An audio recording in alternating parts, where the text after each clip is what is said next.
ஜமாத்தின் சார்பாக நடத்தப்படுகிற பொதுக்கூட்டங்களிலே திருக்குரானை அடிப்படையாக வைத்த தலைப்புகளில் தான் நடத்தப்பட்டு வருகிறது. திருக்குரான் கூறுகிற சமநீதி, மூடநம்பிக்கையை ஒழித்த திருக்குரான், தீண்டாமையை தகர்த்தெறிந்த திருக்குரான், இது போன்ற தலைப்புகளாகத்தான் கடந்த சில மாதங்களாக நாம நிகழ்ச்சிகளை நடத்தி வருகிறோம். இதற்கு காரணம் என்னவென்று சொன்னால், திருக்குரான் என்பது மனித குலத்துக்கு நேர்வழி காட்டுவதற்காக அல்லாஹ்வால் வழங்கப்பட்ட ஒரு வேதம். எல்லா மனிதர்களும் இந்த திருக்குரானை புரிந்து கொண்டால், இதன்படி தங்களுடைய வாழ்க்கை அமைத்துக் கொண்டால், அவர்கள் இந்த உலகத்திலேயும் மறுமையிலும் வெற்றி பெற முடியும் என்பதற்குரிய எல்லா அம்சங்களும் திருக்குரானிலே ஒருங்கே அமையப்பட்டு இருக்கிறது. ஆனால் இந்த திருக்குரானை முஸ்லிம்களாகிய நாமும் சரியாக கிடையாது. முஸ்லிம் அல்லாத மக்களுக்கும் இந்த திருக்குரானுடைய செய்தியை கொண்டு போய் சேர்த்ததும் இல்லை. அப்ப இந்த குரானுடைய செய்தியில நாமளும் மூழ்க வேண்டும். மற்ற மக்களுக்கும் இந்த குரானுடைய செய்தியை எடுத்து சொல்ல வேண்டும் என்றால் அதற்கு ஒரு மாநாட்டை செய்திருக்கிறோம். திருக்குரானுக்காகவே அடுத்த ஆண்டு ஜனவரி மாதம் 27ஆம் தேதி ஒரு மாநாட்டிற்கு ஏற்பாடு செய்திருக்கிறோம். அந்த மாநாட்டினுடைய வேலைகளில் ஒன்றாகத்தான் எல்லா மாவட்டங்களிலும் திருக்குரானை மையப்படுத்திய மாநாடுகளை, கூட்டங்களை நடத்தி வருகிறோம். அந்த வகையில் இன்றைய தினம் திருக்குரான் நவீன பிரச்சனைகளுக்கு எப்படி தீர்வு சொல்லுகிறது என்ற தலைப்பு தேர்வு செய்யப்பட்டிருக்கிறது. இந்த தலைப்பிற்கு செல்வதற்கு முன்னால் சில அடிப்படையான விஷயங்களை நீங்கள் மனதிலே இருத்திக் கொள்ள வேண்டும். பொதுவாக எந்த ஒரு மனிதனுடைய புத்தகமாக இருந்தாலும் அல்லது பல அறிஞர்கள் கூடி தயார் செய்த நூலாக இருந்தாலும் காலத்திற்கும் பொருந்தாது. எல்லா காலத்திலும் உள்ளதற்கான தீர்வு அதுல இருக்காது. மனிதன் அவன் காலத்தில் என்ன அறிவு இருக்கிறதோ, அவன் காலத்தில் எந்த மாதிரியான பிரச்சனைகளை சந்திக்கிறானோ அந்த பிரச்சனைகளை பற்றி யோசித்து அதுல ஒரு தீர்வு சொல்லியிருப்பான். இப்ப நான் ஒரு புஸ்தகத்தை எழுதினால் என் காலத்தில் உள்ள பிரச்சனைகளை அடிப்படையாக வைத்து சில தீர்வுகளை நான் சொல்லியிருப்பேன். ஒரு 25 ஆண்டுகளுக்கு பின்னால் என்னென்னலாம் வரும் எனக்கு தெரியாது. 30 ஆண்டுகளுக்கு பின்னால் உலகத்தில் என்னென்ன பிரச்சனைகள்லாம் வெடிக்கும் அது எனக்கு தெரியாது. 100 ஆண்டுகளுக்கு பின்னால் என்னென்னலாம் மனிதனால் கண்டுபிடிக்கப்படும், அதுக்கு இஸ்லாமிய பார்வையில் என்ன முடிவு எடுக்கணும் அது சொல்ல முடியாது. அப்ப நான் ஒரு புஸ்தகத்தை எழுதினால், நீங்கள் ஒரு புஸ்தகத்தை எழுதினால், அல்ல உலகத்திலேயே பெரிய ஜீனியஸ் என்று சொல்ற ஒருத்தன் புஸ்தகத்தை எழுதினால் அந்த புஸ்தகம் அவன் வாழுகிற காலத்திற்கு பொருந்தும், அதுக்கு மேல பொருந்தாது. ஏன்? மனிதனுடைய அறிவு குறைவுடைய அறிவு, அவ்வளவுதான் பார்க்க முடியும். அறிகிற அறிவு எந்த மனிதனும் கிடையாது, கணிக்கிற அறிவும் கிடையாது. அப்ப இன்னும் இதுக்கு உதாரணமாக சொல்வதாக இருந்தால், நம்ம நாட்டில் இந்தியாவுக்கு ஒரு சட்டம் இருக்கிறது, அரசியல் சாசனம். சுதந்திரம் அடைஞ்ச உடனே நாட்டுக்காக வேண்டி இந்த சட்ட புஸ்தகத்தை பெரிய பெரிய சட்ட வல்லுநர்கள்லாம் கூடி அதை உருவாக்கினாங்க. சாதாரண மக்களால் அது உருவாக்கப்படவில்லை. பெரிய பண்டிதர்கள்லாம் கூடிதான் இந்தியாவுடைய அரசியல் சட்டத்தை, நிர்ணய சட்டத்தை எழுதினார்கள்.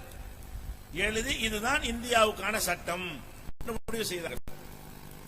அவர்கள் முடிவு செய்து இன்றைய தேதிக்குள் எடுத்துக்கொண்டீர்களேயானால் 50-60 தடவை மாற்றப்பட்டுருச்சு.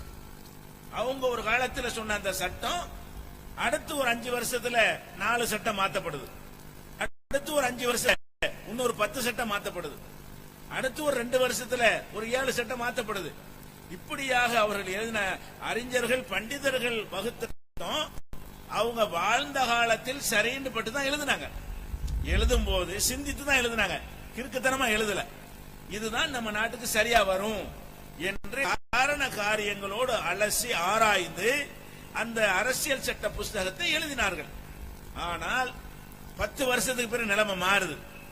அந்த நிலைமைக்கு அது பொருந்த மாட்டேங்குது. எழுதுகிற காலத்தில் பொருத்தமா தெரிந்தது. 10 வருஷம் கழிச்சு பார்த்தா ஆஹா இந்த சட்டம் ஒர்க் அவுட் ஆகாது, அதை மாத்து.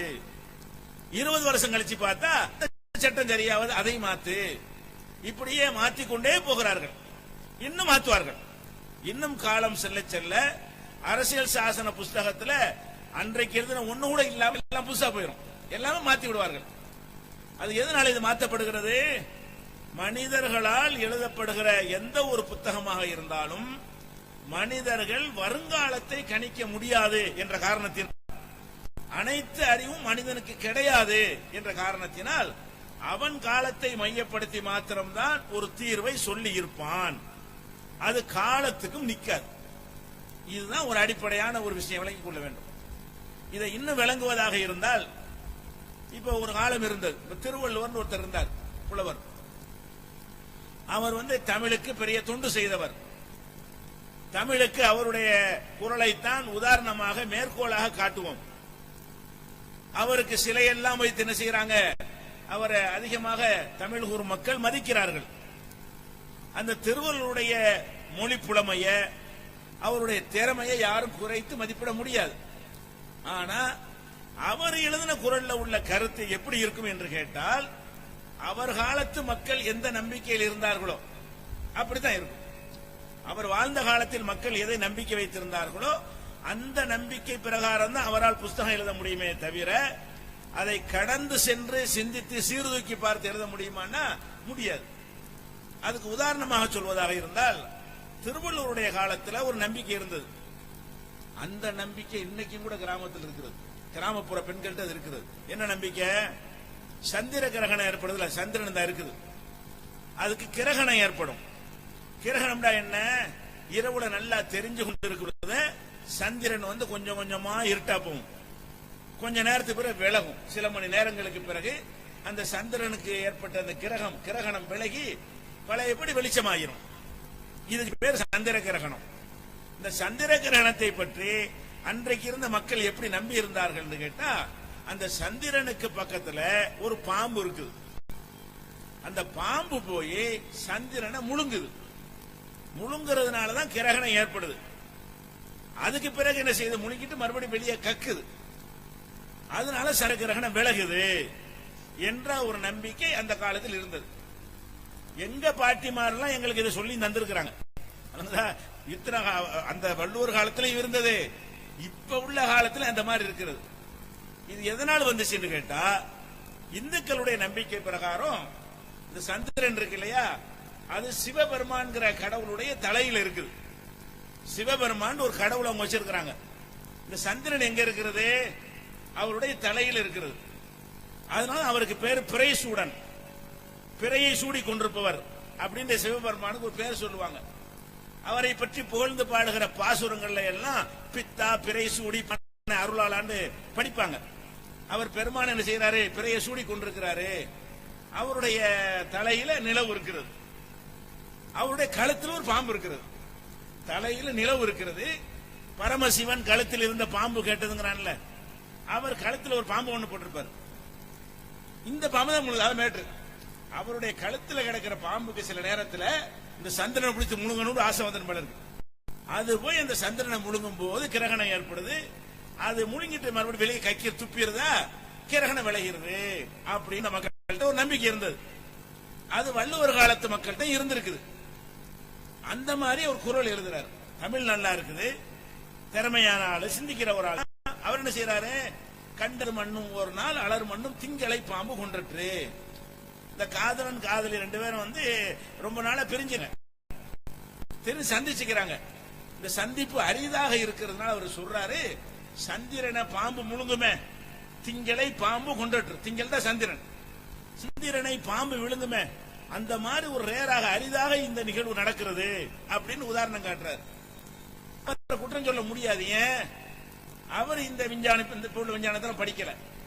இப்ப இருந்திருந்தாருன்னா ஆம்ஸ்டாங் போய் இறங்கி மண்ணை எடுத்துட்டு வந்துட்டான். சந்திரன்ல அவன் அப்போலோ ராக்கெட்டை விட்டு அங்க இறங்கி அங்க கொடியை நட்டிட்டு மண் அள்ளி, சந்திரன் மண்ணு தான், வெளிச்சமா இருந்தாலும் பூமி மாதிரி அது ஒரு மண்ணு தான். சூரியனுடைய வெளிச்சம் பட்டு ரிஃப்ளெக்ட் ஆகுது, அது மண்ணு தான் சந்திரன். சந்திரன்ல மண்ணையை கொண்டு எடுத்துட்டு வந்து உலகம் பூரா கொண்டாந்து காட்டினாங்க. சென்னைக்கு கூட அந்த மண்ணு வந்துச்சு. சந்திரன் எடுத்து வந்த மண்ணு கொண்டாந்து காட்சியில வச்சாங்க. இந்த காலத்தில் வள்ளுவர் இருந்தா அப்படி எழுதியிருப்பாரா? சந்திரனா போய் மேல வரைக்கும் பார்த்தா சிவபெருமானையும் காணா, தலையிலையும் இல்ல, தனியா நிக்குது, அது பக்கத்துல பாம்பையும் காணா. அப்படின்னு அறிந்திருக்கிற காலத்தில் இருந்தால் வள்ளுவர் அப்படி எழுத முடியுமா? எழுதிருக்க முடியாது. அவரையும் அப்படி எழுதினாரு. அந்த காலத்துல எப்படி நம்புறாங்களோ அத்தனை எழுத முடியும். நீல உண்டா என்ன சூரியன் என்ன அந்த விஞ்ஞான அறிவு வளர்ந்த காலமா? அது விஞ்ஞான அறிவு இல்லாத காலத்தில் எழுதினால் அவர் காலத்தில் எப்படியெல்லாம் நம்புறாங்களோ அப்படித்தான் எழுத முடியும். அப்ப திருக்குரான் அதுக்கு நெருக்கமான காலம் தான் வருது. அது 2000 வருஷம் என்று சொன்னால் திருக்குரான் 600 வருஷம் வித்தியாசம் வருது. வள்ளுவருடைய காலம் 2000. அப்ப வள்ளுவர் காலம் 2000 என்று சொன்னால் வள்ளுவருடைய காலம் 2000 என்று சொன்னால் ரசூலுல்லாஹ்வுடைய காலம் 1400. அவங்களுக்கு அவருக்கு அந்த இடைப்பட்ட காலம் ஒரு 600 வருஷம் தான் ஆகுது. அப்ப 1400 வருஷத்துக்கு முன்னால் இந்த குர்ஆனை முகமது நபி அவர்கள் சொந்தமாக அவராக தயாரித்து இருந்தால் என்ன மாதிரி இருக்கும்? இந்த வள்ளுவர் எழுதின மாதிரி தான் இருக்கும். முகமது நபி அவர்கள் இந்த குர்ஆனை அவங்களுடைய அறிவை கொண்டு தயாரித்து இருந்திருப்பார்களே, ஆனால் அவங்க காலத்தில் என்ன மாதிரி நம்பிக்கை வைத்திருந்தார்களோ அதுக்கு ஏற்றவாறு தான் இந்த குர்ஆனை அவர் எழுதியிருக்க முடியும். ஆனா குர்ஆனை அவங்க எழுதல. குர்ஆனுக்கு சொந்தக்கார ஆளு முகமது நபி இல்ல. குர்ஆன் என்பது எனக்கு இறைவனிடமிருந்து வருகிறது என்று நபிகள் நாயகம் ஸல்லல்லாஹு அலைஹி வஸல்லம் சொன்னார்கள். இப்ப இறைவன்கிட்ட வருகிறது என்று சொன்னால் இறைவன்கிட்ட வர்றது எப்படி இருக்கு? இன்னைக்கு உள்ளது இறைவன் பார்க்கணும். 1400 வருஷத்துக்கு முன்னாடி இறைவன் அந்த வேதத்தை சொன்னாலும் 1400 வருஷத்துக்கு பிந்தி இன்னைக்கு வாழ்றமே, இப்ப என்னெல்லாம் கண்டுபிடிக்கிறான் விஞ்ஞானம், பிரச்சனைகள், இதுகள் எல்லாம் இறைவனுக்கு தெரியுமா தெரியாதா? தெரியும். இதெல்லாம் தெரியும்னு சொன்னா இதுக்கு மாற்றமில்லாத வகையில், இது ஏற்ற வகையில் தான் அதில் உள்ள போதனைகள் இருக்கணும். இதை உடைக்கிற வகையில், நொறுக்கிற வகையில் இருக்குமே, ஆனால் அது இறைவன் சொன்னது அல்ல, முகமது உண்டாக்குனது ஆகிவிடும். திருக்குர்ஆனை பொறுத்த வரைக்கும் அது அல்லாஹ் சொன்னது என்று நபிகள் நாயகம் சொன்னார்கள். நாம நம்புகிறோம். நம்ம குருட்டுத்தனமா நம்புறோம் இல்ல. குர்ஆனை பார்க்கிறோம், அது எப்படி சொல்லுகிற என்று சொன்னால் எந்த மேதைகள் எழுதின புஸ்தகமாக இருந்தாலும் 10 வருஷம் தாக்கு பிடிக்காது, 50 வருஷம் தாக்கு பிடிக்காது, 100 வருஷம் தாக்கு பிடிக்காது, அதுக்கு மிஞ்சி எதுவுமே நிக்காது. அப்படி ஒரு நிலைமை உலகத்தில் இருக்கும் பொழுது திருக்குர்ஆன் மாத்திரம் எத்தனை நூற்றாண்டுகள் கடந்தாலும் ஒன்றை எடுத்து இது இன்னைக்கு பொருந்தாதுன்னு சொல்ல முடியாது. திருக்குர்ஆன்ல சொன்ன ஒரு போதனை எடுத்துக்கொண்டு இது நவீன காலத்து விஞ்ஞானத்தால் பொய்யாகிவிட்டது, விஞ்ஞானத்துக்கு மாற்றமாகிவிட்டது, கண்ணுக்கு தெரிகிற உண்மைகளுக்கு முரணாக இருக்கிறது, கிறுக்குத்தனமாக இருக்கிறது, முட்டாள்தனமாக இருக்கிறது என்று சொல்லுகிற வகையில் ஏதாவது இருந்தா அப்ப மனுஷனுடைய புஸ்தகம் ஆயிரும். அப்படி ஒன்னே பார்க்க முடியல. இன்னும் சொல்ல போனால் உலகத்தில் குறை காண்பதற்காகவே ஒரு புஸ்தகத்தை அதிகமாக தேடுகிறார்கள் என்று சொன்னால் திருக்குர்ஆனை தான் தேடுறாங்க. ஏதாவது கிடைக்காதா, குறை தென்படாதா, அதை வச்சாவது இஸ்லாத்தினுடைய வளர்ச்சியை தடுத்துருவோம். இஸ்லாத்தை நோக்கி மக்கள் போகிறார்களே, அதை தடுப்பதாக இருந்தால் குர்ஆனை டேமேஜ் பண்ணணும் என்று கண்ணில் விளக்கெண்ணெய் ஊத்தி கொண்டு தேடி பார்த்து கொண்டிருக்கிறார்கள். தேடி பார்த்தவர்கள் எல்லாம் முஸ்லிமாக ஆனார்களே தவிர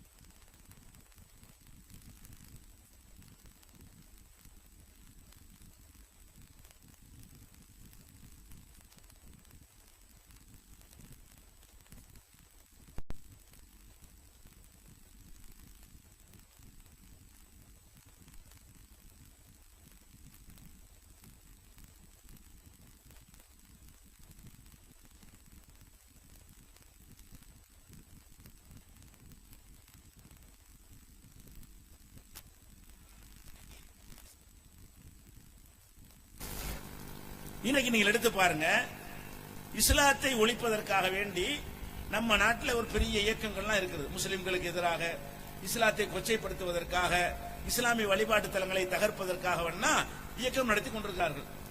பெரிய பெரிய கலவரங்களை நடத்தி முஸ்லிம்களுக்கு எதிரான பெரிய வன்முறைகளை எல்லாம் கட்டவிழ்த்தெல்லாம் விட்டிருக்கிறார்கள் நம்ம நாட்டில்.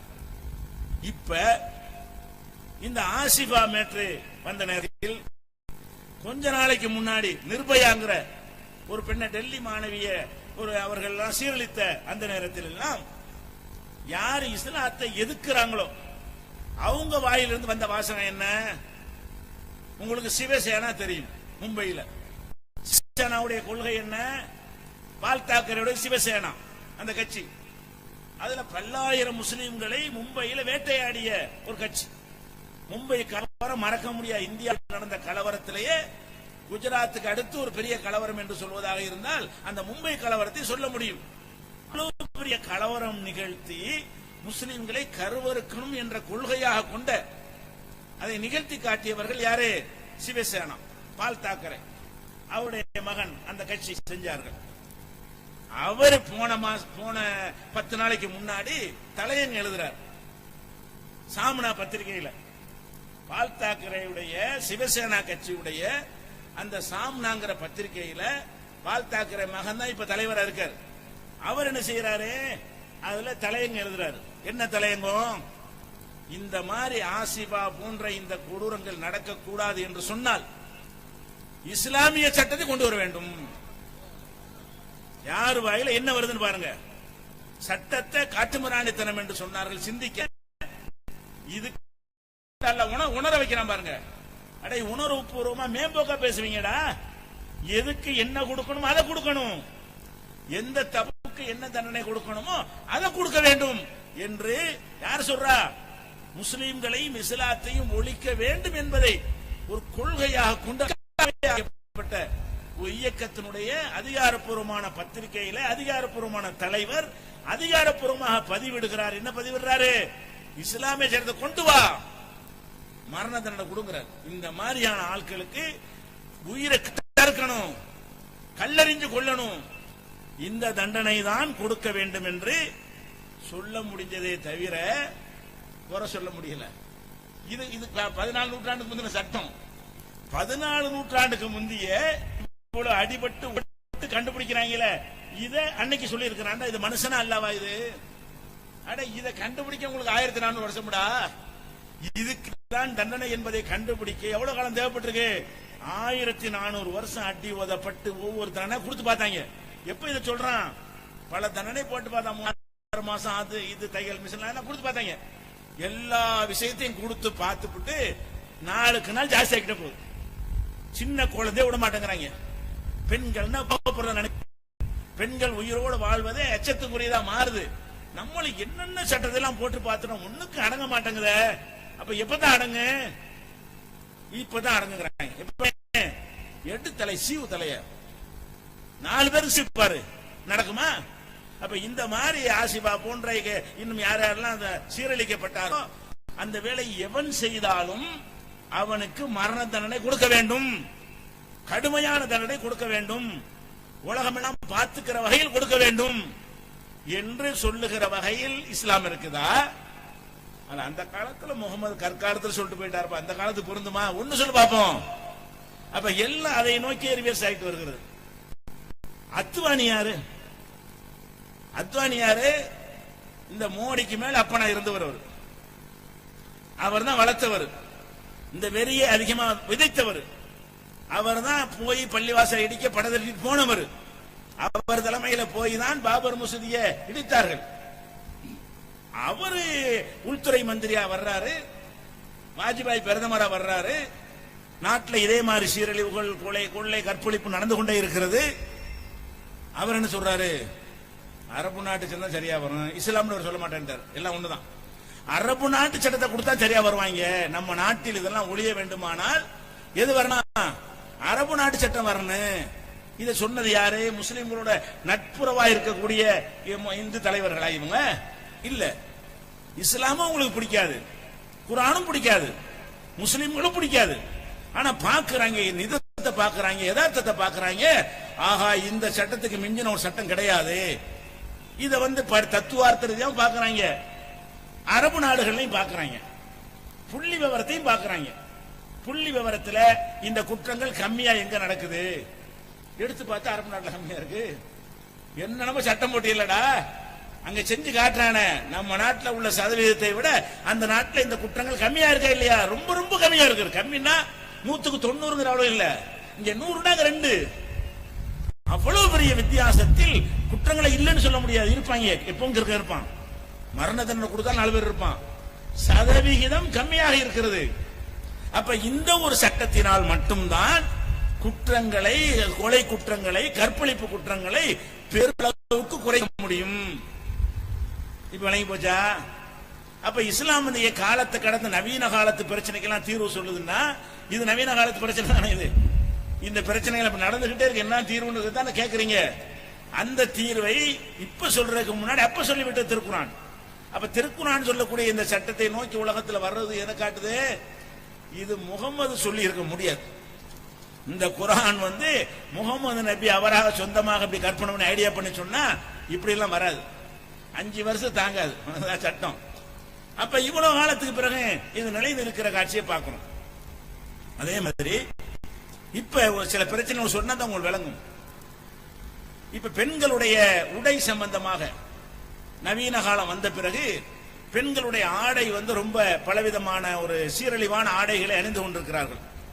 ஒரு கண்ணியமான முறையில் ஆண்களை புரிந்து கொண்டு ஆண்களுடைய அந்த காம பார்வை எப்படியெல்லாம் இருக்கு என்று விளங்கி அதுக்கு ஏற்றவாறு மறைக்க வேண்டிய விதங்களை மறைத்துக் கொண்டு நடமாட வேண்டிய பெண்கள் நாகரிகங்கிற பேர்ல என்ன செய்யறாங்க? பலவிதமாக நடக்கிற ஒரு காட்சியை பார்க்கணும். இடுப்பு தெரியற மாதிரி ட்ரெஸ் அணிகிறாங்க, இறுக்கி பிடிக்கிற மாதிரி அணிகிறாங்க. அப்ப ஆண்கள் பார்த்தாலே அவங்கள சபலத்தை தூண்டி அதன் மூலமாக அவங்க கற்பழிக்கப்பட கொல்லப்படுவதற்கு காரணமாக இருக்கிற மாதிரி உடைகள்லாம் அணிகிறாங்க. அதுதான் ஃபேஷன்ங்கிறாங்க. இதனால் தான் பலவிதமான பெண்களுக்கு எதிரான பாலியல் குற்றங்கள் எல்லாம் அதிகரித்திருக்கிற காட்சியை பார்க்கணும். இந்த நேரத்தில் செய்யறாங்க பெண்ணை இலங்கையிலோடு நீங்க பார்க்கணும். ஒரு வாரமா நடந்து கொண்டிருக்கிறது. என்ன நடக்கிறது? இலங்கையில இந்து கல்லூரின்னு ஒரு கல்லூரி வச்சிருக்கிறாங்க. இந்துக்கள் நடத்துற ஒரு கல்லூரி. அந்த கல்லூரியில இந்து சமுதாயத்தை சேர்ந்த பெண்களும் டீச்சரா இருக்கிறாங்க, முஸ்லிம் சமுதாயத்தை சேர்ந்த பெண்களும் ஆசிரியா இருக்கிறாங்க. முஸ்லிம் பள்ளிக்கூடத்தில் டீச்சர், இந்து பள்ளிக்கூடத்தில் முஸ்லிம் டீச்சர் இருப்பாங்க. டீச்சர் தகுதி தான் முக்கியம். அந்த பள்ளிக்கூடத்துக்கு முஸ்லிம் டீச்சர்கள் அந்த ஹிஜாபோட வர்றாங்க. அதாவது முகம் தெரிகிற மாதிரி, கை தெரிகிற மாதிரி, மற்றதெல்லாம் மறைத்திருக்கிற அபாயான்னு சொல்லக்கூடிய அந்த வகையான ஆடை அணிந்து வர்றாங்க. மற்ற பெண்கள் எல்லாம் சேலையை அணிந்து வர்றாங்க. மாணவர்களுக்கு மத்தியில் பாடம் நடத்துறதுக்கு வர்றாங்க. அவங்க அணிஞ்சிட்டு போறாங்க, இவங்க அணிஞ்சிட்டு போறாங்க, விட்டா பரவாயில்லை. இப்ப என்ன பண்ணிட்டாங்க? அவங்க அதை சர்ச்சை ஆக்குறாங்க. எப்படி? இந்த பெண்கள்லாம் சேர்ந்து, சேலை உடுத்துற டீச்சர்கள்லாம் சேர்ந்து அந்த கல்லூரிக்கு முன்னாடி திரண்டு மாணவிகள்லாம் திரட்டி வச்சுக்கிட்டு, இது இந்து பள்ளிக்கூடத்துல அபாயத்தை முஸ்லிம் டீச்சர் கூடாது, எங்களை மாதிரி சேலை அணிஞ்சுதான் வரணும், இந்த மாதிரி ஆடை அணிந்து எங்க இந்து பள்ளிக்கூடத்துக்கு வரக்கூடாது, ஒரு பெரிய போராட்டம் பண்றாங்க. இலங்கையை கொந்தளிக்குது. இலங்கை பூரா என்ன செய்யறது? ஏற்கனவே நம்ம சிறுபான்மை முஸ்லிம்கள், தமிழ் பேசுறவனு சிறுபான்மை, அவன் இந்துக்களா இருக்கிறான், பௌத்தர்கள் மெஜாரிட்டி இருக்கிறாங்க. இவங்க அடங்கி சிறுபான்மையா இருக்கிற 2 பேர் இந்த மாதிரி போயிட்டு இருக்கலாம். எல்லாம் என்ன செய்யறாங்க? கவலைப்படுற அளவுக்கு அவங்களுடைய பிரச்சாரம் போய்கொண்டே இருக்கிறது. இப்ப என்ன ஆகுதுன்னு கேட்டா, இது வந்த பிறகு பல கருத்துக்கள் வைக்கப்படுகிறது. என்ன வைக்கப்படுகிறது? சேலை ஒரு மாணவர்கள் ஆம்பளை பொம்பளை எல்லாம் படிக்கிற ஒரு கல்விக்கூடம். ஆம்பளையில 5 வயசு 10 வயசு படிப்பாங்க, விட்டுருங்க. 15 18 20 வயசு பையன்லாம் படிப்பான்ல, அப்படியான பசங்கள்லாம் ஒரு பள்ளிக்கூடத்தில் படிக்கும் பொழுது பெண்கள் அணிகிற ஆடையில சேலையோடு அவர்கள் பாடம் நடத்தினால் என்ன ரிசல்ட் வரும்? முறையாக ஹிஜாப் அணிந்து இஸ்லாம் சொல்லக்கூடிய முறையில் ஆடை அணிந்தால் என்ன ரிசல்ட் வரும்? அப்ப அந்த பசங்கள்லாம் என்ன செய்யறாங்க என்று கேட்டா, விகடன் ஒரு பத்திரிகை இருக்கிறது, இணையதளத்தில் உள்ள பத்திரிகை. அதுல போட்டிருக்கான். என்ன போட்டிருக்கான்? ஒரு டீச்சராக நாங்கள் இருக்கிறோம், சேலையை அணிந்து பாடம் நடத்துவதில் உள்ள சங்கடங்களை நாங்கள் உணர்கிறோம். பசங்களுடைய பார்வை எல்லாம் தப்பு தப்பா இருக்கிறது. நாங்கள் குனிந்து போர்டில் எழுதும் பொழுது அவங்க போர்டை பார்க்காமல் எங்களுடைய பின்புறத்தை பார்க்கிறாங்க. போட்டவரை எடுத்து பேஸ்புக்ல போட்டு விட்டாங்க ஒரு டீச்சரை. அந்த அம்மா வெக்கப்பட்டுக்கிட்டு போர்டில் எழுதும் போது பின்புறத்தை மட்டும் படம் எடுத்து மாணவன் போட்டு விட்டான். வேலையை ராஜினாமா பண்ணிட்டு போயிடுச்சு. இதெல்லாம் விகடன்ல வருது, விகடன்ங்கிறதுல எழுதி மேகசின்ல போட்டிருக்காங்க. அப்ப இது சேலை எவ்வளவு அசௌகரியமாக இருக்கிறது. அதை திரும்பும் போது மறையும் போது அவங்களுடைய இடைப்பகுதி எல்லாம் காட்டக்கூடிய வகையில் இருக்கிறது. அது சின்ன பசங்களை கெடுக்கிற வகையில் இருக்கிறது. ரொம்ப அசௌகரியமான உடை என்று சொல்வதாக இருந்தால் அந்த சேலை தான் அசௌகரியமா இருக்குது. உள்ளுக்குள்ள அணிஞ்சுக்கலாம், வீட்டுக்குள்ள அணிகிறது வேற விஷயம், தந்தை மகன் மத்தியில் அணிந்து கொள்ள வேற விஷயம். வெளி உலகத்தில் அணிந்து வருவதற்கு ஒரு ஏற்ற ஆடையாண்டு கேட்டா அது ஏற்ற ஆடை இல்லை என்று அவங்களே சொல்லக்கூடிய ஒரு நிலைமை.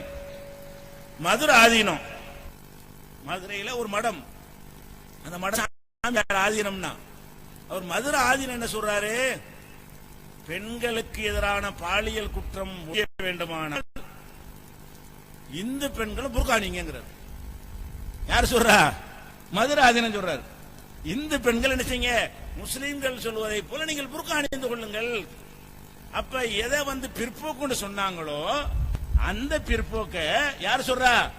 அவங்கள சில முற்போக்குங்கிற பேர்ல சில பெண்கள் போராட்டம் பண்ணினாலும் இந்து மதத்தின் காவலரா ஆதீனம்டா யாரு? அந்த மதத்துக்கு ஒரு பெரிய சாமியார், அத்தாரிட்டி.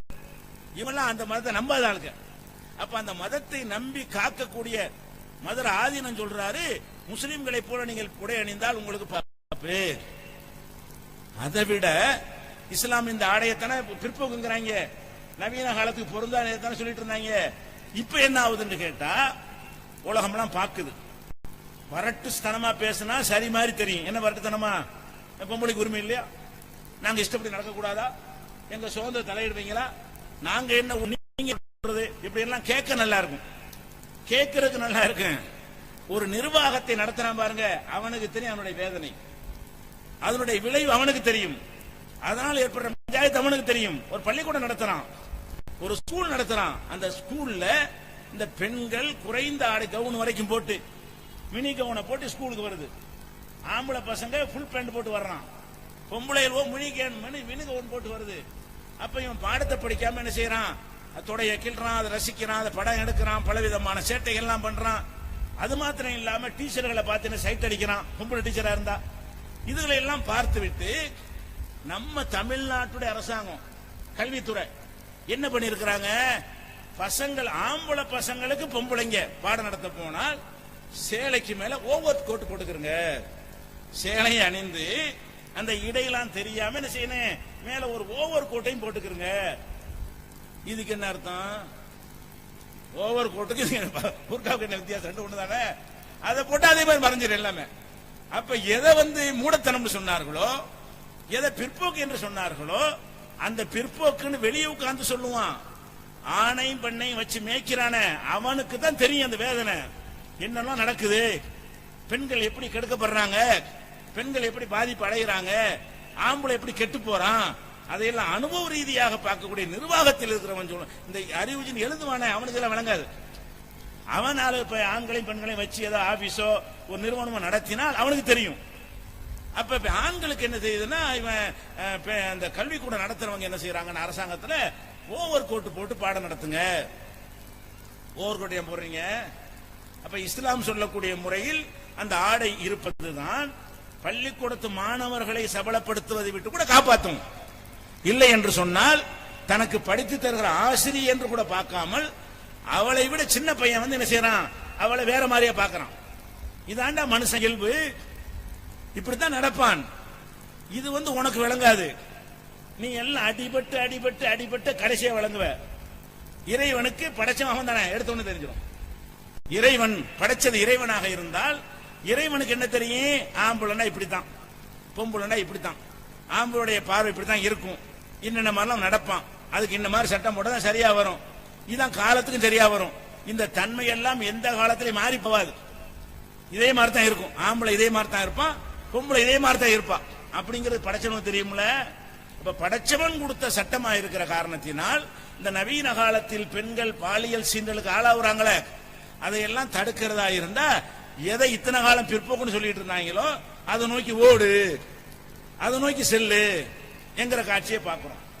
அதே மாதிரி என்ன நிறைய சட்டங்கள் கமிஷனர் வச்சு என்ன செய்யறாங்க, போலீஸ் கமிஷனர் சென்னையில வேலைக்கு போகும் பெண்களுக்கு ஒரு நிகழ்ச்சி நடத்துறாரு. அந்த வேலைக்கு போற பெண்கள் அதுல புலம்புறாங்க. என்ன புலம்புறாங்க? நாங்க வேலைக்கு போறது சுதந்திரம்னு நினைச்சோம் ஒரு காலத்துல. சுதந்திரம் ரெட்டை சுமை. வீட்லயும் நாங்க தான் சோறாக்க வேண்டியிருக்கு, எல்லா வேலையும் நாங்க தான் பார்க்க வேண்டியிருக்கு. அப்ப எல்லாத்தையும் பார்த்துட்டு வேலைக்கு போக வேண்டியிருக்கு. மற்றவங்க எல்லாம் என்ன செய்யறாங்க, மற்ற பெண்கள்லாம் வீட்டுல சமையல பண்றாங்க, செய்யறாங்க, ரெஸ்ட் எடுத்துக்கிறாங்க. நாங்க என்ன பண்றோம், வீட்டுல எல்லா வேலையும் நாங்க பாக்குறோம். எங்களுக்காக புருஷன் சோறாக்க மாட்டாரு, எங்க ட்ரெஸ் அவர் துவைச்சு தர மாட்டாரு, அவங்க அம்மாவை அவர் கவனிச்சுக்கிற மாமியார வீட்டை கூட்ட மாட்டார், பெருக்க மாட்டாரு. நாங்க அறிபறியா காலில் ஓடி போயிட்டு ஓடியா அந்த மராத செஞ்சு பிள்ளைகளுக்கு பால் கொடுக்காம பக்கத்து வீட்டுல விட்டுவிட்டு ஒரு பக்கம் மனசெல்லாம் பிள்ளைய நோக்கி இருக்கும், உடம்பெல்லாம் வீட்டை நோக்கி இருக்கும். இந்த மாதிரி வேக வேகமா வந்து அவசர அவசரமா சமையலை செஞ்சு அவசர அவசரமா பரிமாறி எவ்வளவு பெரிய நரக வேதனையா இருக்கு. யார் சொல்றா? நம்ம சென்னை சிட்டி கமிஷனராக இருப்பவர் வந்து வேலைக்கு போகும் பெண்களை எல்லாம் அழைத்து குறைய கேட்கிறார். இந்த குறையில் அதை சொல்றாங்க. இதையெல்லாம் தாண்டி வேலைக்கு போயிட்டு வரலான்னு பார்த்தா இந்த ஆம்பளைங்க பண்ற அநியாயம் தாங்க. இடிக்கிறான், வந்து பின்னாடி ஒருத்தன் சைட்ல ஒருத்தன் குத்துறான். யாரு? அந்த ஒரு அம்மாக்கள் புகார் பண்றாங்க. இந்த ரோமியோக்கள் பண்ணக்கூடிய சேட்டை எங்களுக்கு தாங்க முடியல அப்படின்னு சொல்லி இத என்ன செய்யறாங்க, இத அந்த புகார சொல்றாங்க. அப்ப பெண்களுக்கு பாதுகாப்பற்ற ஒரு நிலைமை. அதனால என்ன செய்யறாங்க, அதுக்கு பிறகு ஆம்பளைக்கு தனி பஸ்ல தனி வழி, ஆம்பளைக்கு தனி வழி, பெண்களுக்கு தனி பஸ் விட ஆரம்பிச்சாங்க. இப்ப இந்த மாதிரி பாதுகாப்பு குறைவு நினைக்கிற பெண்களாக இருந்தால் மகளிர் மட்டும் ஓடு, மகளிர் மட்டும் பஸ்ல போ. ஏன் இப்படி ஒட்டி உரசி நின்றீங்கன்னு சொன்னா அது உங்களுக்கு பாதிப்பு. உங்களுக்கு என்னதான் நீங்க வேலைக்கு போனாலும் வீட்டு வேலையில் நீங்க தான் பார்க்க வேண்டிய நிலையில் தான் தள்ளப்படுவீர்கள். ஆம்புடைய தன்மை இரட்டை வேலை பார்க்க மாட்டான். அவனுடைய தன்மை என்ன, வெளியில போறானா வேலை பார்த்து படுத்துருவான், அவன் சோறாக்க மாட்டான், குழந்தைய கொஞ்ச மாட்டான், பால் கொடுக்கணும்ல அது செய்ய மாட்டான். குழந்தை அழுத ராத்திரில நீங்க தான் எந்திரிச்சு என்ன செய்யணும், அந்த அழுகை அமர்த்த வேண்டி இருக்கும், அழுகையை போக்க வேண்டி இருக்கும். இதெல்லாம் அப்ப தூக்கத்தை இழந்து எல்லா கஷ்டத்தையும் ஏற்றுக்கொண்டு ரெட்டை சுமை எதுக்கு சுமக்கிறீங்க? இஸ்லாம் சொல்லக்கூடிய சமூக அமைப்புல வந்து ஒரு கவனிக்க ஆளே இல்லையா, வேலையே இல்லையா, நம்ம தான் செய்ய ஆகணுமா? அப்ப ஒரு பாதுகாப்பான வேலையா இருந்தா போய்க்கலாம், அது ஒரு விஷயம். பொதுவாக என்ன கடமை, ஆண்கள் பெண்களுக்கு பொறுப்பாளர்கள், பெண்களுக்கு செலவழிக்க வேண்டிய ஆண், பெண்களுக்கு உணவு கொடுக்கிற ஆணுடைய கடமை. ஓன் சாப்பாட்டுக்கு நீ சம்பாதிச்சுக்க, ஏன் சாப்பாட்டுக்கு நான் சம்பாதிச்சுக்கிறேன், அது இஸ்லாமிய சமூகத்தில் சொல்ல முடியாது. உனக்கு தேவையான ட்ரெஸ் நீ எடுத்துக்க, எனக்கு தேவையான நான் எடுத்துக்கிறேன்னு சொல்ல முடியாது. அவளுக்கு இவன் தான் எடுக்கணும். பெண்களுடைய உணவு உடை அவசிய தேவையெல்லாம் ஆண்கள் சுமந்து கொள்ளக்கூடிய ஒரு சமூகமாக இருந்தால் பெண்களுக்கு சுமை கம்மி. அவர்களே பலவீனமா இருக்கக்கூடியவர்களுக்கு ஆணை விட இருமடங்கு சுமையை கொடுத்து கூடுதல் வருமானம் வருது என்பதற்காக ஆரம்பத்தில் ரசிக்கிறாங்க. கல்யாணம் பண்ணும்போது வேலைக்கு போற பொம்பளை இருக்கா சரிங்கிறாங்க. அப்புறம் பார்த்தா அம்மாடி வேலைக்கு போற வேணாம் என்று அப்புறமேல் உணர்றான் காலம் கடந்து. அப்ப இந்த வேலைக்கு போறதுனால என்ன ஏற்படுகிறது, வேலையை தப்புன்னு சொல்லல, வேலைக்கு போற காரணத்தினால் நீங்கள் ஆண்களோடு இரண்டரை கலக்க வேண்டிய நிலைமை ஏற்படும். உங்களுடைய பதவிகள் பொறுப்புகளை வாங்குவதற்காக வேண்டி அவனோட பள்ளிக்கு வேண்டி வரும். அப்பதான் ப்ரமோஷன் போடுவான், அப்பதான் கொஞ்சம் மேல்நிலை கொண்டு வருவான். அப்ப அவனுக்கு சில நேரங்களில் இணங்க வேண்டி வரும். இணங்க வேண்டி வராவிட்டாலும் இந்த புருஷன் நினைப்பான் இணங்கி இருப்பியேண்டு. அவனுக்கு என்ன சந்தேகம் வரும், என்ன மேல மேல போயிட்டு இருக்கிறாளே வேற மாதிரி இருக்குமோ என்று நினைப்பு வரும். குடும்ப வாழ்க்கை நாசமா போயிரு, சீரழிஞ்சு போயிரும். ரெண்டு பேரும் சந்தோஷமா தாம்பத்தியத்தை சுகமா இருப்பதாக இருந்தால் இந்த சிஸ்டம் தான் சரி. ஆண்கள் தான் பெண்களுக்கு பொறுப்பாளர்கள் இஸ்லாம் சொல்லுது. இந்த தீர்வு தான் சரியா வரும். காலம் கடந்து எல்லாம் விளங்குறாங்க. அது போக ஒரு குடும்பத்தில் ரெண்டு பேரோட வார்த்தைகள்னா அதை ரெண்டு ஆம்பளை கொடுத்தா ரெண்டு குடும்பத்துக்கு ஆயிரும்ல. புருஷனை வேலை பார்த்து முன்னாடியும் வேலை பார்த்தா வேலை இல்லாம நிறைய பேர் நிக்கிறானே. அப்ப ஒரு குடும்பத்துக்கு ரெண்டாவது வேலை பார்க்கறதெல்லாம் மாறி ஒரு பொம்பளைக்கு இல்ல ஆம்பளை தான் வேலை பார்க்கணும்னு சொன்னா ரெண்டு ஆம்பளை கிடைச்சிடும், ரெண்டு குடும்பமா போயிடும், வேலை இல்லா திண்டாட்டம் குறையும், சமமா சோசியலிசம் பெருகும். இப்படி பல விஷயங்கள் இருக்கிறது. அப்ப இந்த அந்த ஆடை இந்த வெளியே போறது வேலை வாய்ப்பு இதுகளை தானே பிற்போக்குன்னு சொல்லிட்டு இருந்தீங்க. இதுக்கு இஸ்லாம் சொல்றதானே தீர்வுங்கிறீங்க.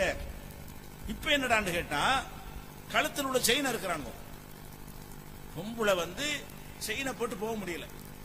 அப்ப எந்த அளவுக்கு இருக்கிறான் நமக்கு டிவில எல்லாம் பாக்குறோம், சிசிடிவி கேமராவில் எடுத்துடுறாங்க. ஒரு பொம்பளை வருது கழுத்துல டூ வீலர்ல வர்றாங்க, கையெழுக்கிறான், இழுத்து அத்தல அந்த பொம்பளை கீழே விழுந்துருது, அருந்து செயின் கையில வருது. அந்த மாதிரி கீழே விழுந்து மண்டை உடைஞ்சு அதெல்லாம் பார்க்க மாட்டாங்க, இறக்கமே இல்லை. அந்த நகையை அத்துக்கிட்டு ஓடி போயிடுறான். ஏன், ஒரு 5 பவுன் நகை இருந்தா 1 லட்சம் ரூபாய்க்கு மேல அந்த மாதிரியான பெரிய தொகை திடீர்னு கிடைக்கிறது. அப்ப ஒரு கடையில போய் வேற இடத்துல இவ்வளவு திருட முடியாது. ஒரு பிப்பாயிட்டு ஆம்புடைய மணி பரிசுல இவ்வளவு காசுலாம் வச்சிருக்க மாட்டான், 2 லட்சமா வச்சிருப்பான். ஒரு பொம்பளுடைய கழுத்தை பிடிச்சோம்னா 2 லட்சம் கூட கிடைச்சு போயிடும். பெரிய நெக்லஸா இருந்தா 3 லட்சம் கூட கிடைச்சு போயிடும். ஒரு இழுப்புக்கு 3 லட்சம்.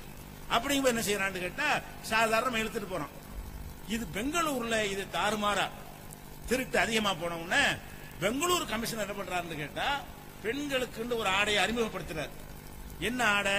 நீ என்ன இளவு ட்ரெஸ் வேணாலும் போட்டுக்கிட்டு மேல அந்த தலையில இருந்து போட்டு இந்த கழுத்தொடனே போடுவோம்ல ஸ்கார்ஃப், இந்த ஸ்கார்ஃப் போட்டு எவனை ஆக்குறான்னு பாப்போம். என்ன செய்யறான்? கழுத்துல தெரிஞ்சாதான் நக்குவான். இப்படி திறந்து போட்டதானே கழுத்துல உள்ள தெரியும். ஸ்கார்ஃப் மாதிரி போட்டு இப்படி போட்டுட்டீங்கன்னு சொன்னா உள்ளுக்குள்ளுக்குற செயின் அவன் எடுக்க முடியுமா? செயின் போட்டு தெரியவாச்சும் செய்யுமா? அப்ப திருட்டு நடக்குமா? நாங்கள் கற்பழிப்பை ஒழிக்கிறதா இருந்தால் அவர் சொல்றார், அந்த கமிஷனர் சொல்றார், பெங்களூர் கமிஷனர், நாங்க கற்பழிப்பை ஒழிக்கிறதா இருந்தால் ஒவ்வொரு பொம்பளைக்கு ஒரு போலீஸ்கார கூட அனுப்ப முடியும். அவ்வளவு பேரா இருக்கிறோம் நாங்க போலீஸ்காரங்க. நீங்க தனியா போயிட்டு கூட ஒரு ஆம்பளை அனுப்பி விட்டு இருக்க முடியுமா? உங்களை தான் நீங்க பாதுகாத்துக்கிறேன்னு, உங்களை நீங்கள் பாதுகாத்துக் கொள்ளுங்கள். அதை மீறி 1-2 நடந்தால் தான் நான் கண்டுபிடிப்பேன் தவிர நீங்க வாட்டுக்கு இதை காட்டிட்டு போ அப்படின்னு திறந்து போட்டு போவீங்க. அவன் ஈஸியா எடுக்கிற மாதிரி நீங்கள் உங்களுடைய ஆடை அமைத்துக் கொள்வீர்கள். அப்புறம் நாங்க எத்தனை கண்டுபிடிக்கிறது? அப்ப இந்த இதுக்கும் பாதுகாப்பு, உயிருக்கு பாதுகாப்பு, உடமைக்கு பாதுகாப்பு. எது இஸ்லாம் சொல்லக்கூடிய அந்த ஆடையை சொல்லும் பொழுது பெண்கள் இந்த மாதிரி நடந்து கொண்டால் நல்லது என்று இஸ்லாம் எதை சொல்லுகிறதோ அதுதான் சரின்னு சொல்லி எல்லாரும் வந்தாங்க. சைனா என்னது? கம்யூனிஸ்ட் எல்லாமே தேவையில்லை, கடவுள் இல்லாது இல்ல அப்படி சொல்லக்கூடிய நாடு. அங்க என்ன பண்ணிவிட்டாங்கன்னு கேட்டா பொம்பளுக்குள்ள இப்படிதான் ட்ரெஸ் போடும். பள்ளிக்கூடத்துல காலேஜ்ல எல்லாம் மினிக்க செல் வந்துருச்சா என்ன பண்ணிடுறாங்கன்னா கீழே கொண்டு வச்சிடறாங்க. போன கீழே வச்சு போட்டோ எடுத்துறாங்க. இப்படி எடுத்து பேக் போட்டு விட்டாங்க. பேஸ்புக் அதெல்லாம் வந்துருச்சு. பெண்களை அவங்களோட கவுன கீழே உட்கார மாதிரி கீழே போட்டு உட்காந்துருவாங்க. ஒட்டி பக்கத்தில் உட்காரலாம். அந்த நாட்டில் தப்பு கிடையாது. அப்ப என்ன செய்யும்? ஓப்பன் கவுனா தானே இருக்குது. அப்ப தொடைக்கு மேல கேமரா போய் என்ன செய்யும்?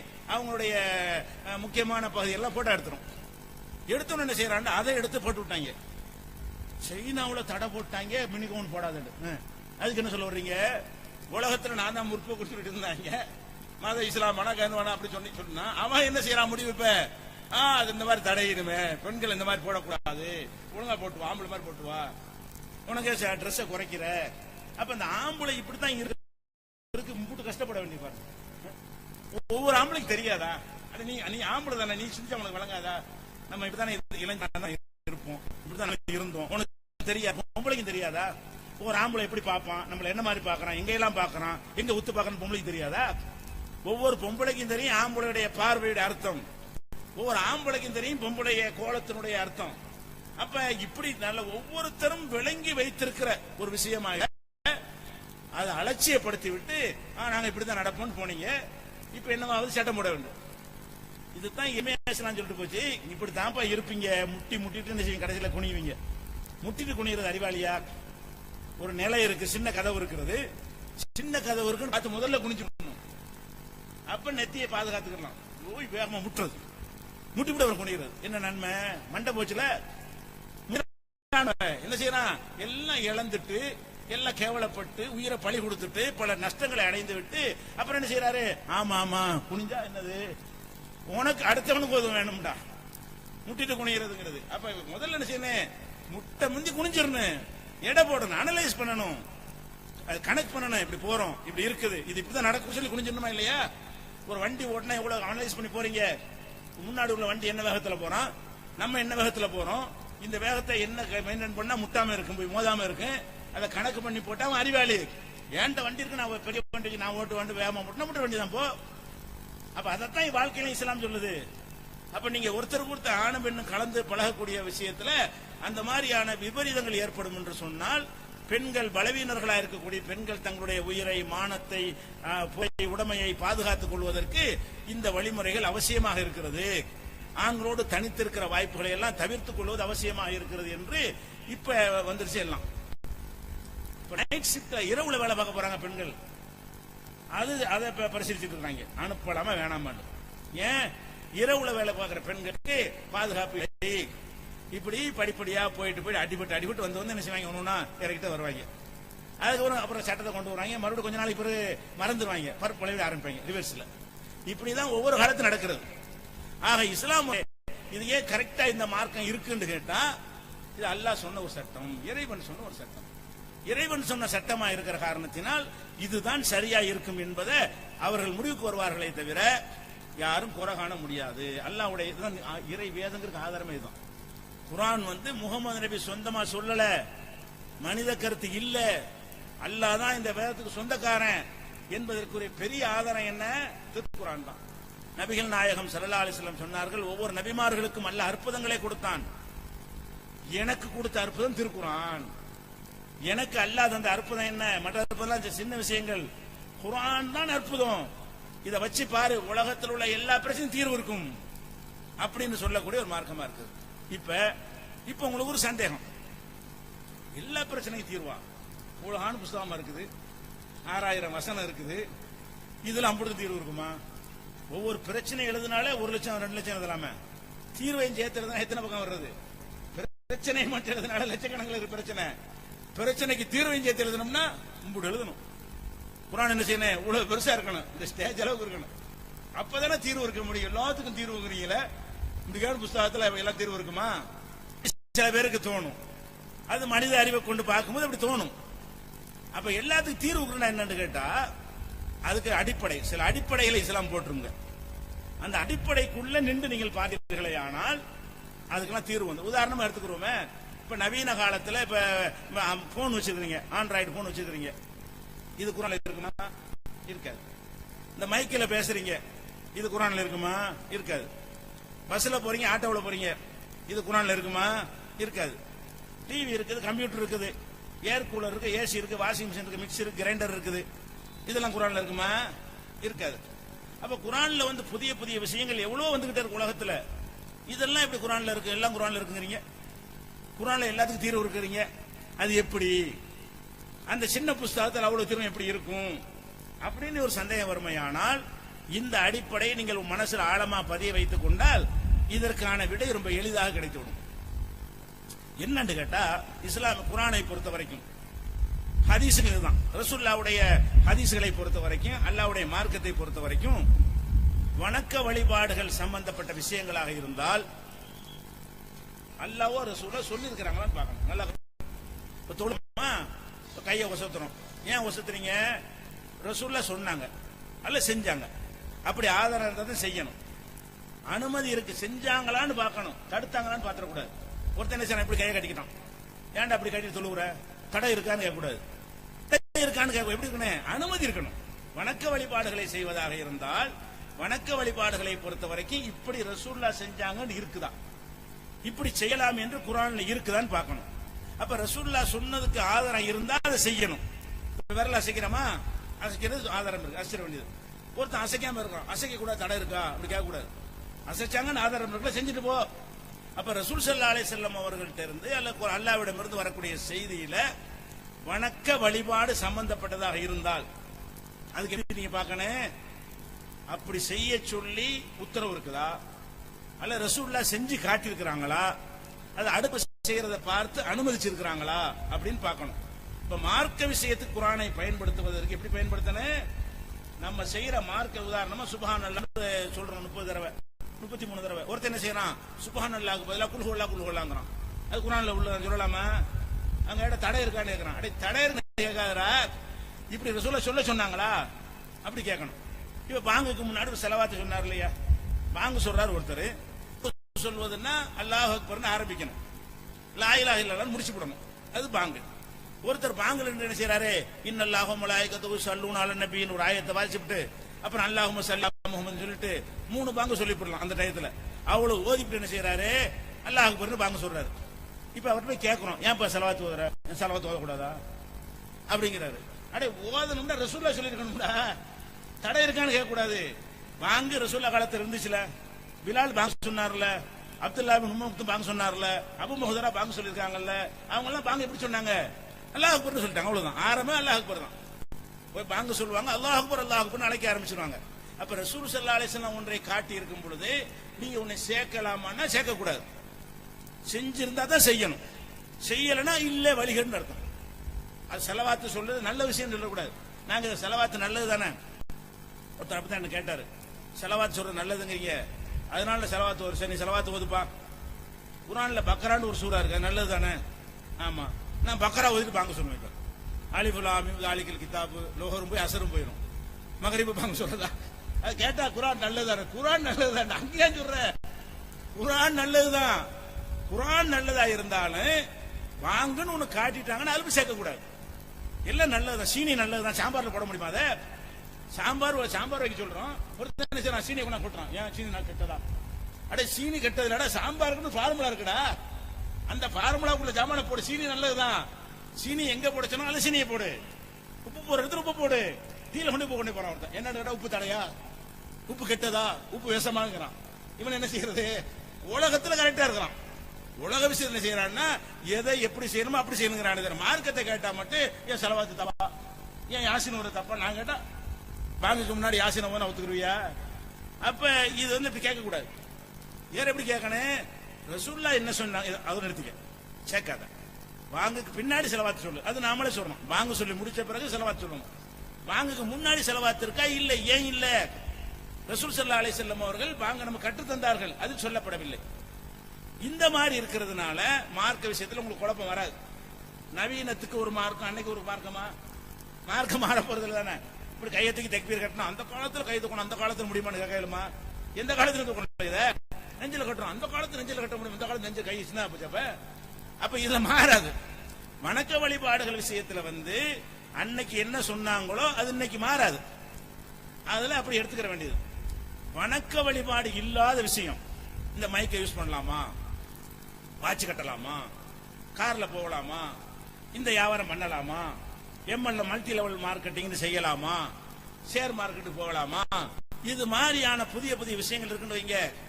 அதுல என்ன பார்க்கணும்னா செஞ்சாங்களான்னு பார்க்க கூடாது. வணக்க வழிபாட்டுக்கு செஞ்சாங்களான்னு பார்க்கணும், ரசூலுல்லாஹ் சொன்னாங்களான்னு பார்க்கணும். இந்த விஷயத்தை என்ன பார்க்கணும்னா தடுத்தாங்களான்னு பார்க்கணும். எதுல? இந்த மைக்கை பயன்படுத்தணும். இதை பயன்படுத்துவதனால இஸ்லாத்தின் எந்த ஒரு தடை இதில் வருகிறது, எந்த ஒரு கேடு இதில் வருகிறது அப்படி சிந்திக்கணும். ஒரு கேடு வரலன்னா செஞ்சிடலாம், அவ்வளவுதான். மைக்கு பயன்படுத்துன்னு ஆதாரம் தேடக்கூடாது. நவீன பிரச்சனைக்கு எப்படி தீர்வுன்னு கேட்டா, நவீன பிரச்சனைக்கு ஒத்த வரியில் தீர்வு. என்ன தீர்வு? ஹலக்கலக்கும் மாஃபில் அர்தி ஜமியா, இந்த பூமியில் உள்ள எல்லாத்தையும் உங்களுக்கு படைத்து விட்டேன். பூமியில் உள்ள அனைத்து உங்களுக்கு படைச்சாச்சு. அப்ப படைச்சாச்சுன்னா என்ன அர்த்தம்? எதெல்லாம் உங்க கண்ணு முன்னாடி இருக்கு அவ்வளவு அனுபவிங்க.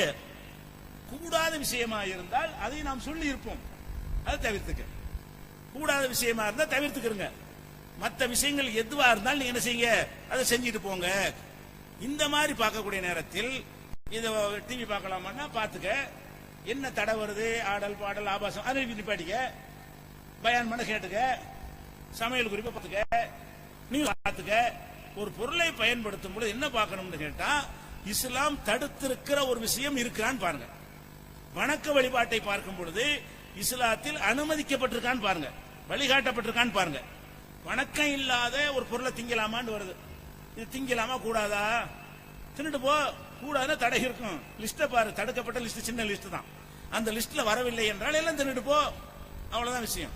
அப்ப இஸ்லாம் என்ன செய்யுதுன்னு கேட்டா, சில அளவுகோல்களை உங்களுக்கு தருகிறது. என்ன அளவுகோல்? உலகத்தில் உள்ள எல்லாம் உங்களுக்கு படைக்கப்பட்டிருக்கு ஒண்ணு. ரெண்டாவது, குல்லு முஃப்திரின் வ முஸ்கிரின் ஹராம், போதை தருகிற எதையும் தின்றாத, எல்லாம் உனக்கு தான்ப்பா. போதை தருமா தின்றாத, அவ்வளவுதான். முடிஞ்சா போதையெல்லாம் கழிச்சுக்க. அதுக்கப்புறம் என்னது? உனக்கோ அடுத்தவனுக்கோ கேடு தர்ற விஷயத்தை திங்காத, செய்யாத. அப்ப ஒரு எல்லாம் நமக்கு படைக்கப்பட்டு விட்டது. படைக்கப்பட்டதுக்கு பிறகு அது கேடு தருகிறது என்று சொன்னால் கேடு தருவதை விட்டு விலகிக்கொள். இந்த ஒரு வார்த்தையில நவீன பிரச்சனை கோடி ஒடியாந்துரும். எதை வேணாலும் புதுசா வச்சுக்க, எந்த பிரச்சனை வேணாலும் வச்சுக்க. அந்த பிரச்சனையில மார்க்கம் தடுத்திருக்கிற விஷயம் வருதா? கேடு தருதா? போதை இருக்குதா? மோசடி செய்யாத இருக்குதா? ஏமாத்துறது இருக்குதா? கள்ளத்தனம் இருக்குதா? தவிர்த்துக்க. அப்படிலாம் ஒண்ணும் இல்லையா, செஞ்சுட்டு போ. அப்ப என்ன பிரச்சனை புதுசு புதுசா பார்த்தாலும் சரிதான், அதற்கெல்லாம் என்னவாயிரு? தீர்வு ஒடியாந்தோம். இப்ப புரிஞ்சுக்கிறதுக்காக ஒரு உதாரணத்துக்காக சொல்லுவோமே, எப்படி எல்லாம் பிரிச்சு பார்க்கலாம் வேண்டி. ஏன்னா நவீன பிரச்சனையை பட்டியல் போடுவதை விட நீங்களே நவீன பிரச்சனையை குர்ஆன்ல தீர்வு ஆயிக்கலாம். புதுசா பாத்தீங்கன்னு சொன்னா அதை எப்படி தீர்வு அடைவது என்பதற்குரிய வழிமுறையை நீங்க மனசுல வச்சுக்கணும். இதுக்கு என்ன, அதுக்கு என்ன, அதுக்கு என்ன கேட்க தேவையில்லை. நாங்க சொல்லாம நீங்க அறிந்து கொள்ளலாம், அடிப்படை வழங்கி கொண்டால். அது என்ன அடிப்படை? உதாரணமா எடுத்துக்கொண்டா, ஒரு பெண்ணு கர்ப்பமாயிட்டான்.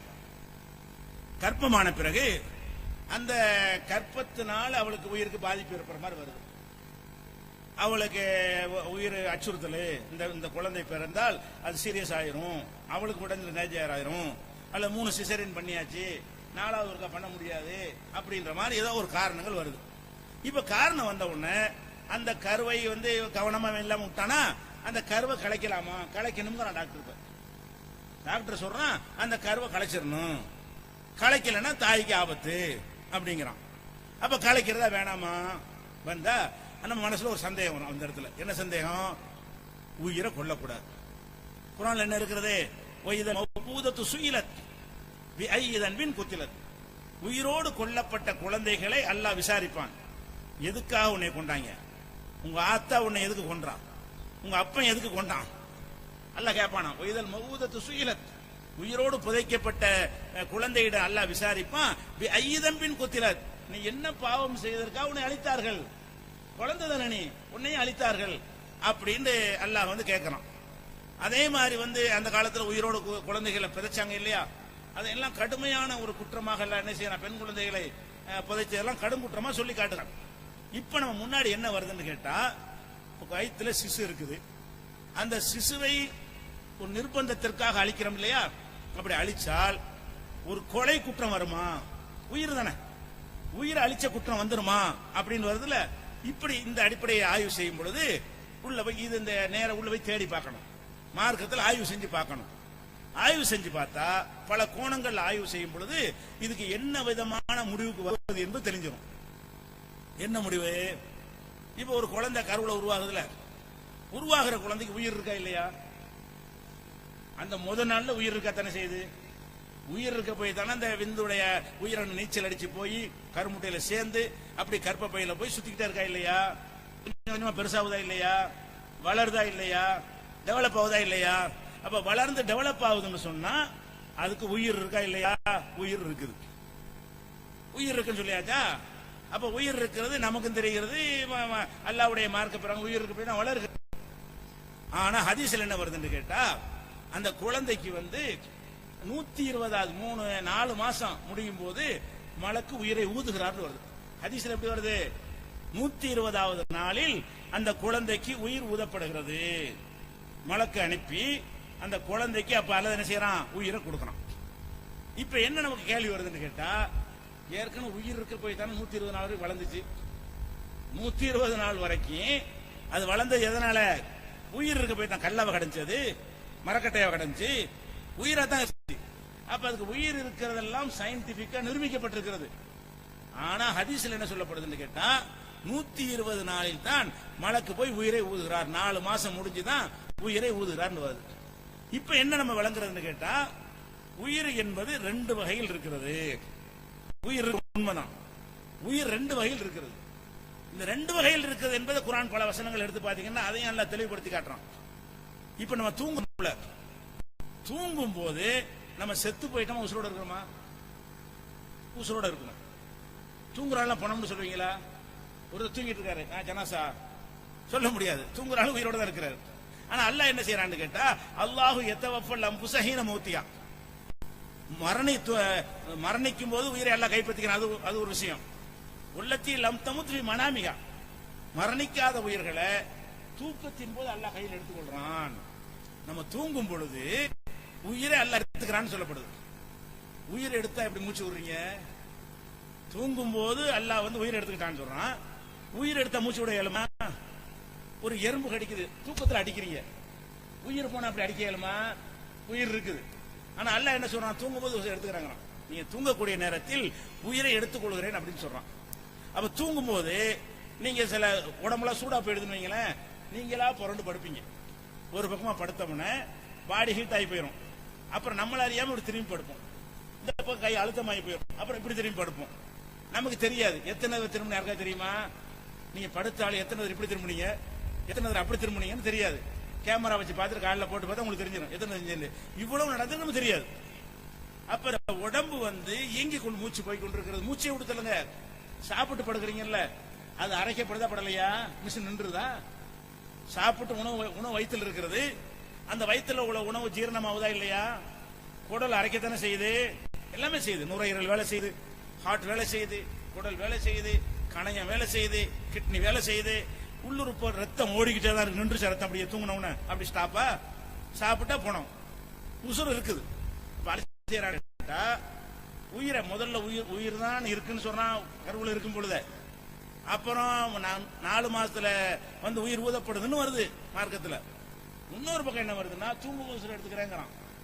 அப்ப உயிரை மனிதன் என்கிறதுக்கான உயிர் ஒண்ணு இருக்கிறது, மனிதன் என்றே கணக்கிட முடியாத உயிர்னு ஒரு வகை இருக்குது. இப்ப அரிச்சா சொரிகிறது மனுஷ உயிரா? ஆட்டும் சரி தானே செய்யும். ஒரு ஆட்டுக்கு எறும்பு கடிச்சா வாழை கொண்டு அடிக்குதா இல்லையா? இந்த உயிர் மிருகங்களுக்குலாம் இருக்கிறது. மிருகங்கள் கூட உட்கார்ந்தா பிறண்டு படுத்துக்கிறேன், அப்படி படுத்துக்கிறேன், சிந்திக்காதானா? அப்ப உயிர் எல்லாம் எடுக்கிறாங்க. எதை எடுக்கிறான்னு கேட்டா மனிதனுக்குண்டே உள்ள சிந்திக்கிறான் பாருங்க, பிளான் பண்றான் பாருங்க, முடிவு எடுக்கிறான் பாருங்க, அந்த உயிர் எல்லாம் எடுத்துக்கிறான். இன்னொரு உயிர் இருக்கிறது. ஒவ்வொரு மனுஷன்ட்டையும் 2 விதமான உயிர் இருக்கிறது. ஒரு உயிரை பெயர் தூக்கம், 2ஐயும் சேர்த்து எடுத்தா மௌத்து. அந்த உயிரையும் சேர்த்து எடுத்துட்டா பாடி, இந்த உயிரை மட்டும் எடுத்தா தூக்கம் அப்படின்னு இருக்கா இல்லையா? அந்த அடிப்படையில் தான் விஞ்ஞானிகள் என்ன சொல்றாங்கன்னு கேட்டா 120 நாள் 4 மாசத்துக்கு பிறகுதான் அது மனித அமைப்பில் மனித உடலா ஒரு சதை பிண்டமா தான் இருக்கும். அதுக்கப்புறம் தான் மனிதனுடைய செல்கள்லாம் உருவாகி கண்ணுடைய செல் கண்ணு பக்கம் போகும், கைக்கு உள்ளது கைக்கு போகும், மூளைக்குள்ள மூளைக்கு போகும் சொல்லி அறிவியல் பூர்வமாகவும் சொல்றான். உயிர்கள் மிருகங்கள் கால்நடைகளுக்கு இருக்கிற மாதிரி உயிர் இருக்கிற வளர்வதற்கு, அந்த வளர்வதற்குரிய உயிர் இருக்கிற வரைக்கும் அந்த குழந்தை மனித குழந்தை அல்ல. 120 நாள்ல போய் ஊதுறோம் பாருங்க, அப்பதான் மனிதன்கிற உயிர் ஊதப்படுது. அதுக்கு முன்னாடி உள்ள நிலைமை என்ன? ஒரு உயிர், ஒரு உயிராக இருக்கிறது. குழந்தைங்கிற அந்த வரும். இந்த ஹதீஸ் பிரகாரம் 120 நாள்ல ஊதுறதுக்கு அர்த்தம் இல்லையே. ஏற்கனவே உசுறு இருந்தா மறைய போய் ஊதணும். மனிதன் என்பதற்கான உயிர் வேற, 2 உயிர் நமக்கு இருக்கிறது. இப்போ ஒரு பெண்ணு கர்ப்பிணி ஆயிட்டான். அப்ப நம்ம என்ன பாக்குறோம்? ஆபத்துன்னு வருதா? ஆபத்து வருதுன்னு சொன்னா 4 மாசத்துக்கு உள்ளேயா இருந்தால் பெண்ணுடைய உயிருக்கு பாதுகாப்பு என்கிற வகையில், தாயுடைய உயிரை காப்பாற்றுகிறது என்ற வகையில் அதை நம்ம அழித்தால் குழந்தையை கொன்றது ஆகாது. சரியா? எப்ப அது செய்யணும்? சும்மா அழிச்சிடக்கூடாது. ஏன் சும்மா அழிக்கிறது கேடுன்னு சொல்லிட்டாங்க. விஞ்ஞானத்தில் என்ன சொல்லிருக்கான்னு கேட்டா கற்பத்தை களைப்பது பெண்ணுக்கு கேடு, பலமான நரக வேதனையா இருக்கும்.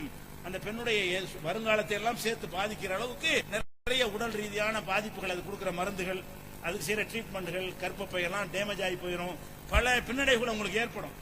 ஏற்படும் என்கிற காரணத்தினால் உருவாகிட்டா கலைச்சிடக்கூடாது. ஏன்? கலைக்கிறது கேடு. அதே நேரத்தில் அதை விட ஒரு பெரிய தீமையை தடுக்க வேண்டி வருமையானால் அப்ப அதுக்காக வேண்டி மட்டும் செய்யலாம். எதுக்காக வேண்டி? தாயை காப்பாற்றணும், இல்லைன்னா அந்த பொம்பளை செத்து போயிடுவான் அப்படின்னு வருது. இப்ப எப்படி நம்ம பிரிச்சு பாக்குறோம்? 4 மாசம் கடந்து விட்டால் உயிராய் போயிடும். அந்த அளவுக்கு நீங்க இருந்துடக்கூடாது. அதுக்கு முந்தின நிலையா இருந்தால், சாதாரண விஷயமா இருந்தால் நீங்க சகித்துக் கொள்ளணும். பாதிப்பு தான் வரும், தாய்க்கு பாதிப்பு தான் வரும் என்கிற விதத்தில் வறுமையானால் அதை நம்ம எடுத்து விடலாம்னு ஒரு முடிவுக்கு வர்றோம். இதெல்லாம் இதை 3 முடிவுமே எதை வச்சு வர்றோம்? மார்க்கத்தை வச்சா வர்றோம். இஷ்டத்துக்காக சொல்றோம், ஹதீஸை வச்சு வர்றோம். உயிர் 2 வகைன்னு சொன்னோம், நம்மளாவ சொன்னோம். ஹதீஸ்ல இருக்குது. ஏற்கனவே இருக்கிற உயிர் 120 நாள் ஊதப்படுற வேற உயிர். நிறைய செலவு பண்ணிருக்கிறாங்க, வசூலுக்கு அறிவிக்கணுமா, போங்க எடுத்துட்டு போங்க. ஏன்னா இந்த நிகழ்ச்சிக்கு என்ன சேரு எல்லாத்துக்கும் போட்டிருக்காங்க, மேடை போட்டிருக்காங்க, மைக்கு, டிவி எல்லாத்துக்கும் செலவு இருக்கு, கையை பிடிக்க கூடாது. அதனால தாராளமாக அள்ளி கொடுங்க. நாங்க பேச வர்றோம்னா எங்களுக்கெல்லாம் பீஸ் கிடையாது, உங்க நிர்வாக செலவுக்கு தான். சரி, அப்ப என்ன பிரச்சனைன்னு கேட்டா இதுதான் நவீன பிரச்சனைங்கிற. நவீன பிரச்சனை என்ன? ஒரு அபார்ஷன் பண்றதை கருக்கலைப்பு செய்வதாக இருந்தால் அதுக்கு என்ன ரூல்ங்கிறது விஞ்ஞானிகள் எல்லாம் கண்டுபிடிச்சு தெரியுறாங்க. உங்க மார்க்கத்தில் என்னையா தீர்வுன்னு ஒருத்தன் கேட்கறான். இருக்கே தீர்வு. என்ன தீர்வு? எந்த ஆத்மாவையும் சக்திக்கு மீறி எல்லாம் சிரமப்படுத்த மாட்டான். சக்திக்கு மீறின விஷயம் எது? உயிர் போயிரும் என்றால் சக்திக்கு மீறின விஷயம். எங்க உயிரை காப்பாற்றுவதற்கு அந்த கருவை அழிக்கிறது குற்றமில்லை என்று கேள்வி கேட்க மாட்டான். நவீன பிரச்சனை தீர்வாகி போச்சு. குழந்தையை கொன்றதா வருமா? 4 மாசம் கீழே இருந்தால் வராது. ஆனா அது கெட்ட செயல், அது கேடு. அந்த கேடுனால எப்ப செய்யலாம்? அதை விட பெரிய கேடு வரும் என்றால் சின்ன கேடை செய்யலாம். பெரிய கேடு, அதை விட பெரிய கேடு வரும் என்று சொன்னால் சின்ன கேடை செஞ்சிடலாம். இப்படிதான் அந்த நவீன பிரச்சனை தீர்வு இப்படி இருக்குமே தவிர எப்படி இருக்காது? இந்த மாதிரி இத்தனை மாசம் வரைக்கும் கழிச்சுக்கிறங்க, இப்படி அப்படி இருக்காது. இப்படி மூணையும் இணைச்சு இருக்கிற குரானை இருக்கிற ஹதீஸை வச்சு இணைத்து பார்த்து நம்ம என்ன செய்யணும், விளங்கி கொள்றதுதான் இது முறை. இன்னொரு சேர்த்து சொல்லிக்கிறோம். இப்ப நவீன காலத்துல, இப்ப அந்த காலத்துல கோழி சாப்பிடணும்னு நினைச்சோன்னு வைங்களேன், கத்தி எடுத்து கோழி அறுப்போம். ஒவ்வொரு கோழியா பிஸ்மில்லா அல்லாஹ் சொல்லி அறுத்து போடுவோம், அப்புறம் சாப்பிடுவோம். இப்ப மக்கள் தொகை பெருகி போச்சு. கோழி இருக்கிறதுலாம் மிஷினை ஒண்ணா வச்சுட்டாங்க. இப்ப என்னது, கில்லட் கருவின்னு வச்சுட்டாங்க. கோழியெல்லாம் நம்ம இருக்க தேவையில்லை, அது வாட்டுக்கு சட்டு மிஷின் என்ன செய்யும், அறுத்தறுத்து விட்டுட்டே போகும். அப்ப அதன் மூலமா அறுக்கும் என்ன ஆகுதுன்னா, ஒரு நாளைக்கு நீங்க மனுஷன் அறுத்தா 100 கோழி அறுப்பான், அது 1 லட்சம் கோழி கூட அறுத்துக்கணும். மிஷின்ல போட்டா என்ன செஞ்சேன், 1 லட்சம் கோழி அறுத்துரும். இப்ப என்ன பிரச்சனை வருதுன்னு கேட்டா, இது கூடுமா கூடாதா? மோதினார் பிடிச்சி அஜரத்து பிடிச்சி அல்ல நீங்க வீட்டுக்காரால பிடிச்சி பிஸ்மில்லாஹ் வல்லாஹ்னு சொல்லி அறுத்தா அறுக்கிற கட்டத்தில் வந்துருது.